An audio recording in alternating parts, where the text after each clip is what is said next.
taken note of some of the differences between the British and the US reporting system.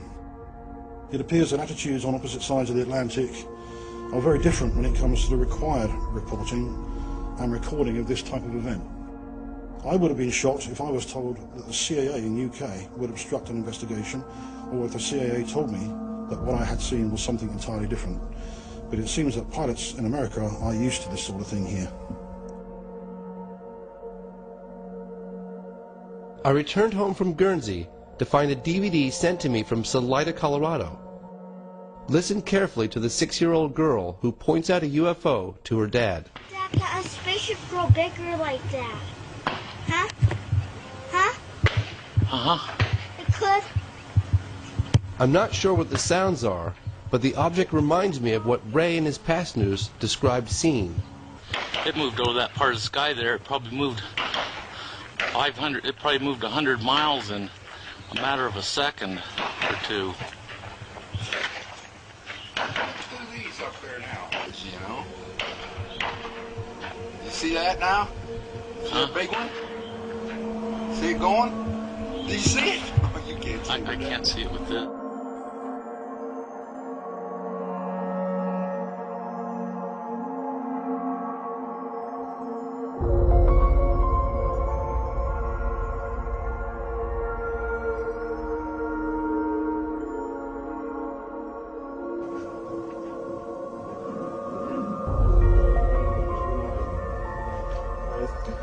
My name is Jean-Charles Duboc. I am a retired Air France captain. During Air France flight 3532 from Nice to London on 28 January 1994, I observed with my crew a UFO in broad daylight near Paris. And it looked like this, with a bank angle of 45 degrees. It seemed to be a huge flying disc. It stabilized and stopped moving. It was about 1,000 feet wide. The most incredible aspect is that it became transparent and disappeared in about 10 to 20 seconds. My co-pilot, Chief Steward, and I quickly realized that what we were seeing didn't resemble anything known to us, and we reported our sighting to Reims Traffic Control. There is a crew of 3 persons plus radar correlation at the same time, not the same place but the same time, and that means that we have had something real over Paris one day, a huge thing. Good evening. Last week, several people in Stephenville, Texas, a small rural town of about 15,000, 70 miles southwest of Fort Worth, witnessed what many are calling a UFO. James Fox, I know you've been probing this for a long time. We've never got an answer to this. Why do you think the Air Force doesn't want this out? Well, I mean, what are they going to say? We don't know what's flying around in our airspace with impunity? Why can't they say that? I think that possibly could. I wish they would. If the Air Force is listening tonight, why don't you tell us the truth?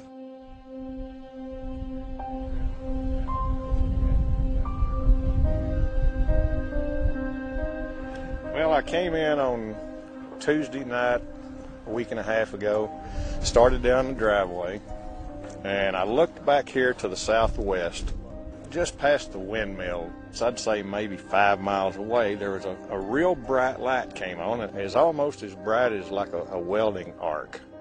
One of the guys that was at my house that night called up and said that he wasn't coming back to my house until we got armed guards.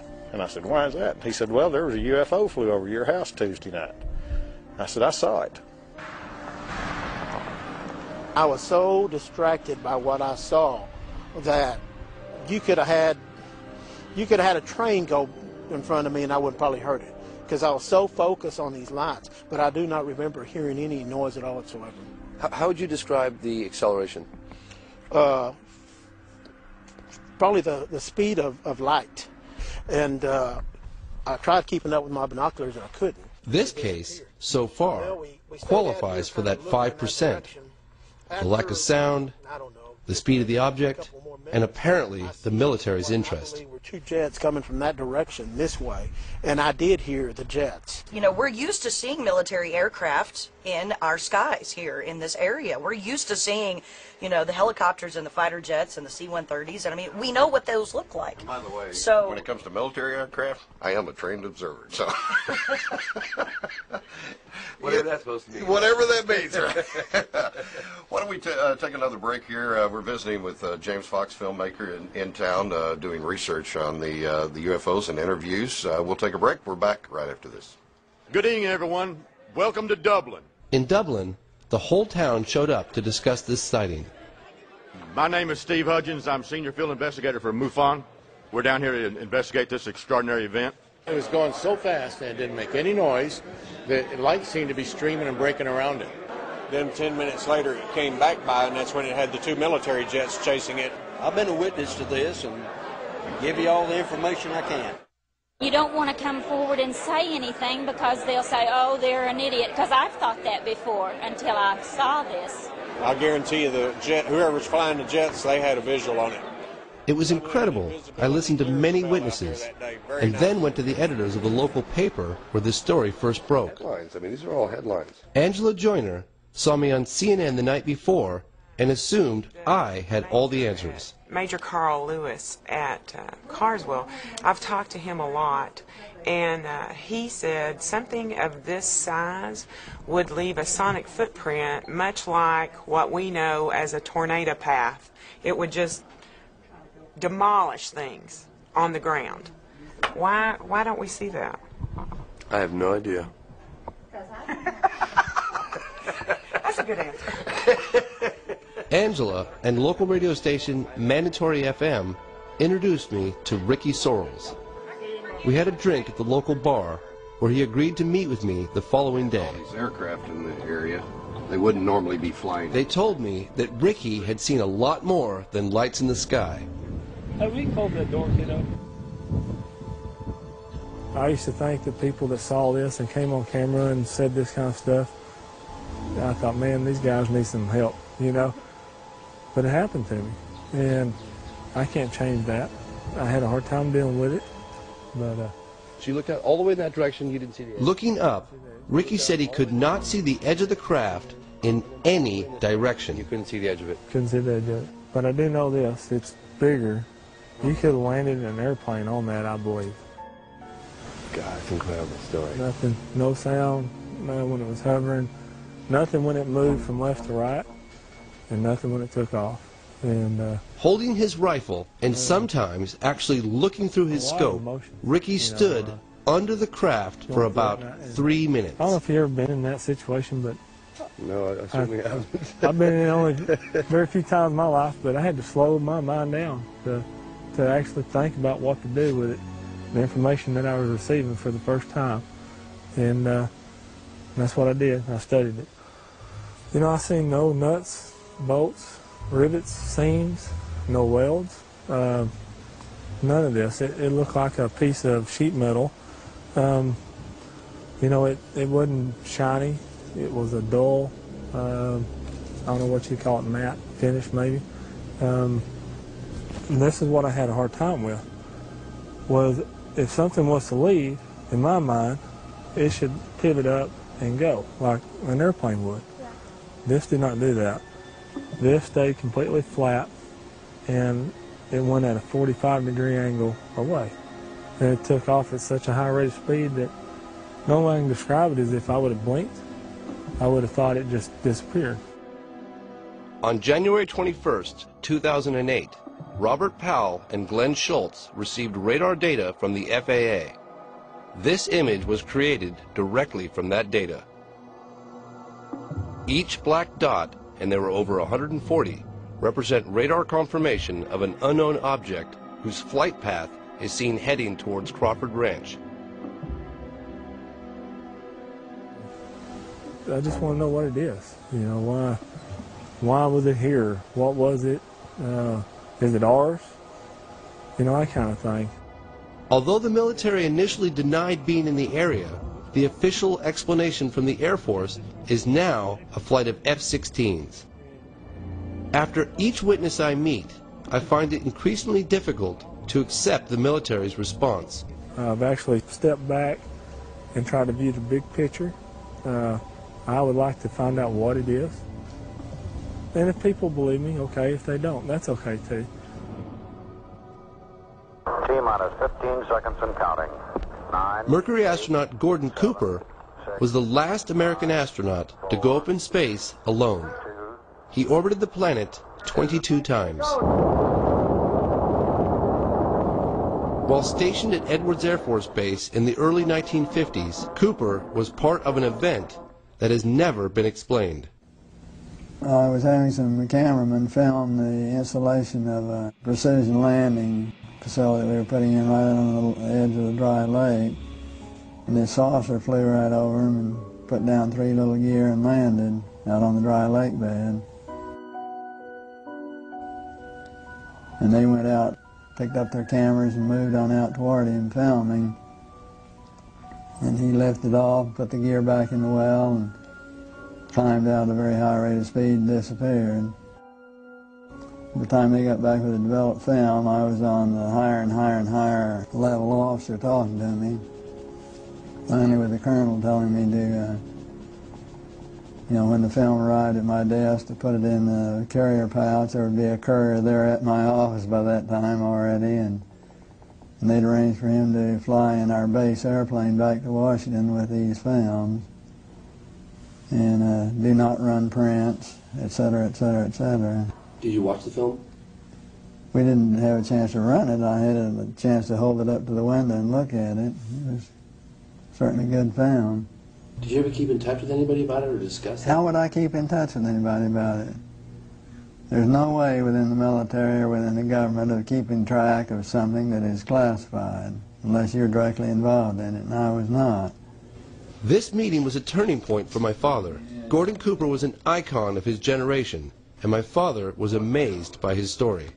At that point in time, there was no doubt in my mind that this vehicle was made at some other place than here on Earth.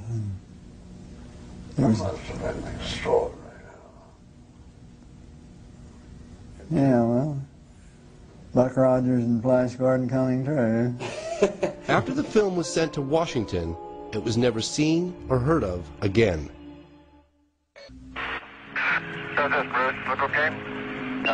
Apollo 14 astronaut Edgar Mitchell was the 6th man to walk on the moon.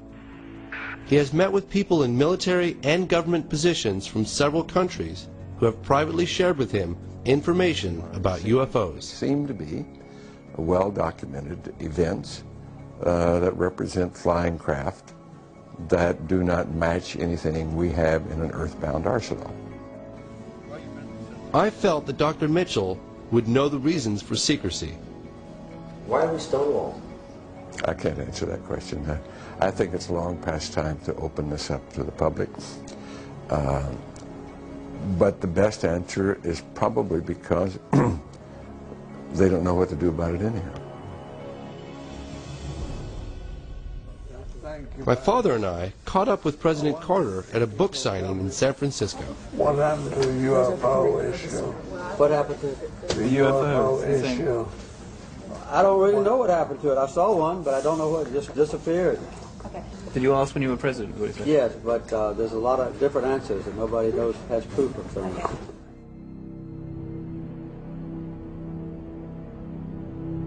The question of secrecy has puzzled me for years.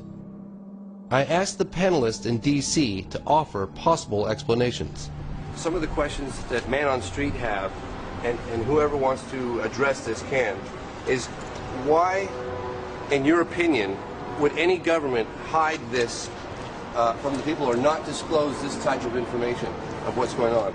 And when there are witnesses or sightings coming in, they are very reluctant to pick up the issue, to investigate, because they have no structure and they don't know how to handle it. Si existe una amenaza de origen desconocido que no tiene explicación, eso podría amenazar este sistema de conservación de poder. I suspect there are at least 5 agencies in the U.S. government that have investigative capability and do maintain files on UFOs. The public opinion, I think, is asking for information and is ready to believe that there is something serious. If we can convince the government, it could change. Good morning, ladies and gentlemen. My name is Jean-Claude Ribes, and I am an astronomer working for the French Centre National de la Recherche Scientifique from 1963 to 1998. I contributed to the French Cometa report, a 3-year military study on UFOs and national security, released in 1999. Cometa translates as Committee for In-Depth Studies. It was, in essence, a high-level think tank. Cometa included such members as 4-star General Bernard Lorlin, who was the former commander of the French Tactical Air Force and military counselor to the Prime Minister, as well as André Lebeau, former president of the National Center for Space Studies, and attorney-at-law Michel Algarin, director of the Cometa Group. The Cometa Group published its findings in an historical 90-page report titled UFOs in Defense, What Should We Prepare For? The formation of the Cometa Group was initiated by French Air Force General Denis Letty. Cometa concluded that about 5% of the cases studied were inexplicable and that the best explanation was what the authors called the extraterrestrial hypothesis. With investigative journalist Leslie Kane, I flew to France to meet General Letty. We met the General at his home on the outskirts of Paris. We went over some of the more puzzling encounters that led the group to their conclusions. And he saw the disc hovering. Pilot sightings confirmed by radar. Going very quickly out of his sight. And cases involving soil and plant analysis from landing sites. I had looked into one of these cases myself. Farmer Renato Nicolai from Trans-en-Provence reported that a disc-shaped object landed in his garden in the late afternoon. La forme c'était comme si on posait deux assiettes, l'une sur l'autre. When he told his wife, she assumed he had heat stroke and had hallucinated. However, scientific analysis of the landing site showed high levels of radiation, and when I visited the site back in 1999, almost 20 years later, nothing had grown in that spot.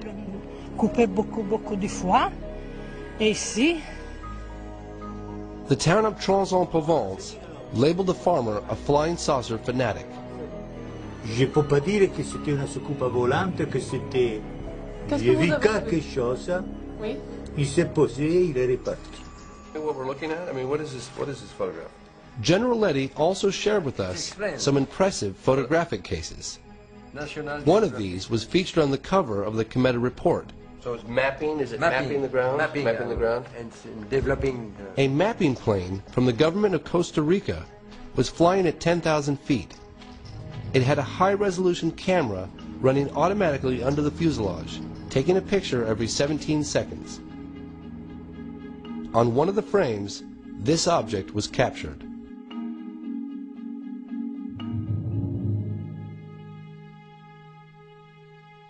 After careful analysis by several scientists, including Richard Haynes and Jacques Vallée, it was determined that the object captured on film was a real three-dimensional airborne object. So do you think if it was announced that people would panic? If the government's announced, well, the unidentified objects are real? I cannot say yes, but I cannot say no. I asked the General to explain the Cometa report's extraterrestrial hypothesis. For us, we think that the best explanation is that object came from outside. We don't say they come from outside, but the best explanation is that's the hypothesis. In 2007, an investigative branch of CNES, the French equivalent of NASA, made 1,600 sightings spanning 5 decades available to the public.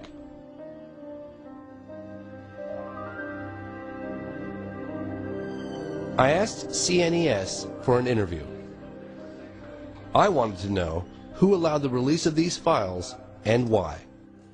c'est le président du Centre national d'études spatiales, quand il a décidé de remettre en route l'activité du GEPAN, de réorganiser, qui a donné comme mission de travailler de façon transparente vis-à-vis du public et des médias. We reviewed several extraordinary cases. Some even involved landings. I asked him what his personal beliefs were.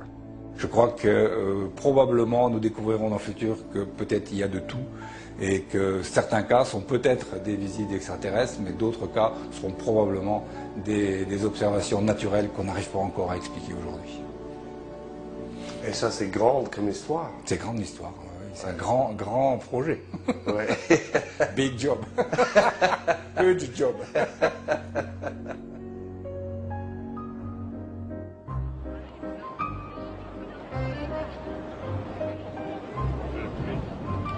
I wanted to know how releasing this information might have affected the people of France.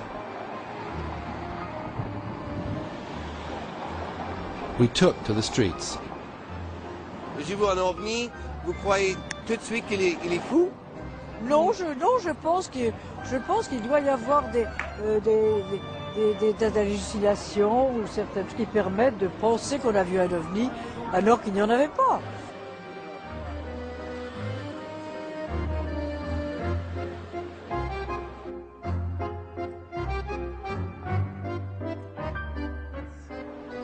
Does it make you scared?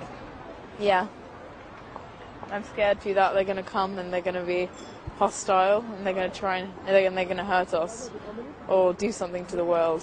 Do you think governments know more than what they're telling us? Apart from American governments. Yeah. Est-ce qu'il est possible que ça peut venir ici? Pourquoi pas?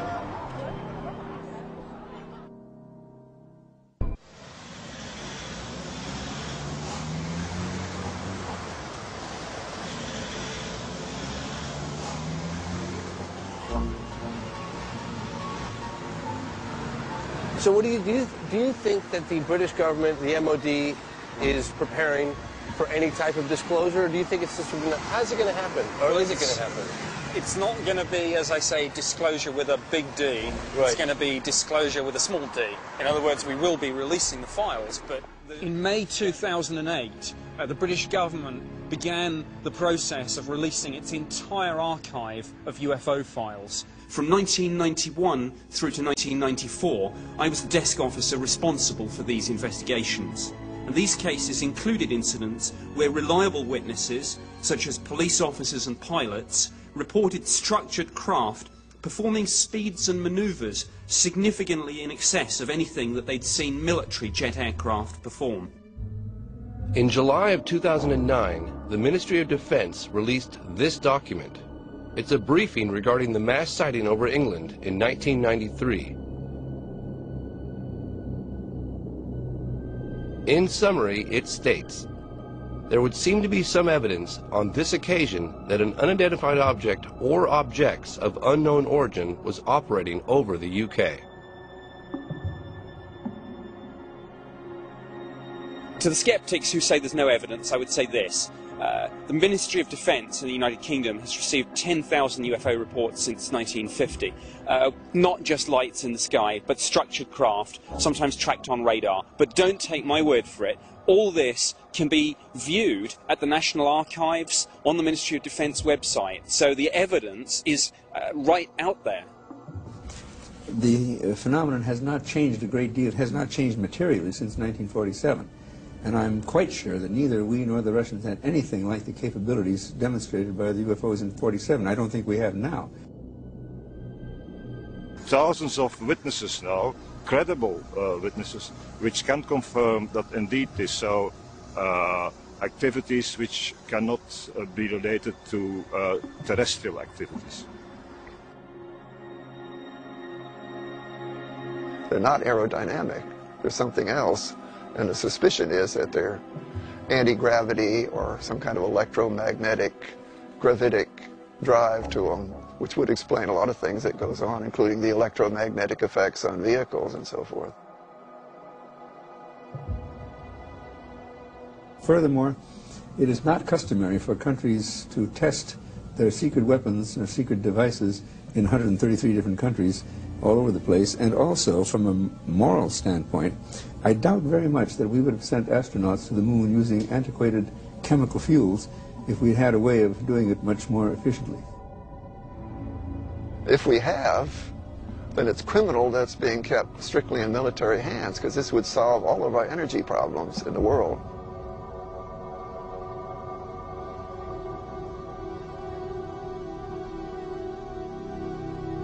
So I've given up the whole idea that it could possibly be from any place on Earth. Why don't governments tell the public what's going on? To accept that some object overfly and the country being unable to clear the sky of the...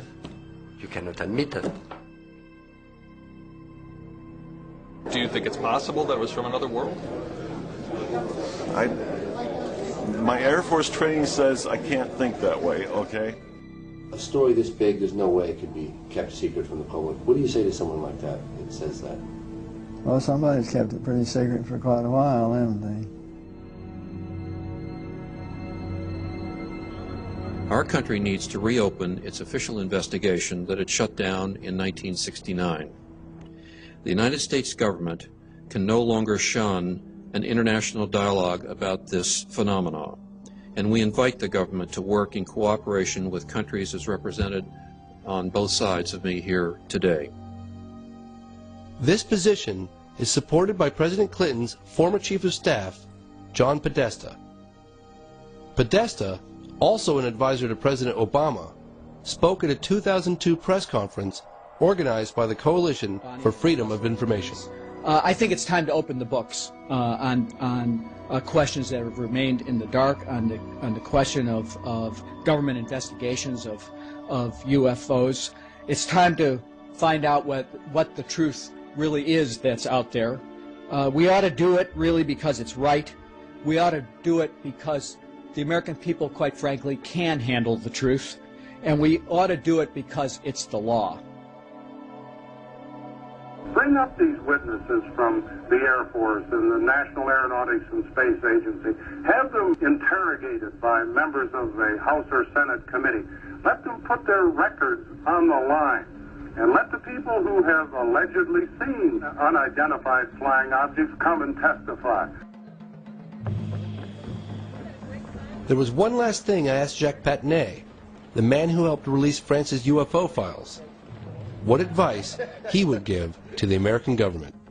Bon, j'ai pas vraiment de conseils à donner au gouvernement américain. Je pense qu'il est. Mais bon, je pense que simplement dire que je pense pas qu'il faut avoir peur de la diffusion de ces informations. Voilà, c'est tout.